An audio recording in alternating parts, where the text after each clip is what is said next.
શહેરના લાલબાગ બ્રિજ પાસે વર્ષો જૂનું વડનું વૃક્ષ ધરાશાયી થતા 2 વાહનો દબાયા હતા, જેમાં રિક્ષા ચાલક દબાતા ચાલકને ગંભીર ઈજા પહોંચી હતી।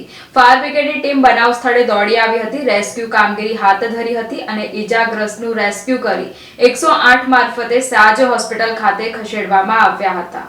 શહેરના લાલબાગ નજીક વર્ષો જૂનું વડનું વૃક્ષ ધરાશાયી થતા 2 વાહનો દબાયા હતા, જેમાં એકને ગંભીર ઈજાઓ પહોંચી હતી। શહેરના લાલબાગ વિસ્તારમાં આજે બપોરના સમયે વર્ષો જૂનું વડનું ઝાડ ધરાશાયી થયું હતું। અચાનક વૃક્ષ ધરાશાયી થતા તેની નીચે 2 વાહનો દબાયા હતા, જે પૈકી રિક્ષામાં સવાર એક વૃદ્ધને ગંભીર ઈજાઓ થવા પામી હતી। લાલબાગ પાસે બનેલ બનાવમાં ઘટનાની જાણ કરાતા ફાયર બ્રિગેડની ટીમ તુરંત જ બનાવ સ્થળે દોડી આવી હતી અને રેસ્ક્યુ કામગીરી હાથ ધરી હતી। રિક્ષામાં સવાર વૃદ્ધને ગંભીર ઈજા થઈ છે, જેને લઈને 108 મારફતે સારવાર અર્થે સાજ હોસ્પિટલ ખાતે ખસેડવામાં આવ્યા હતા।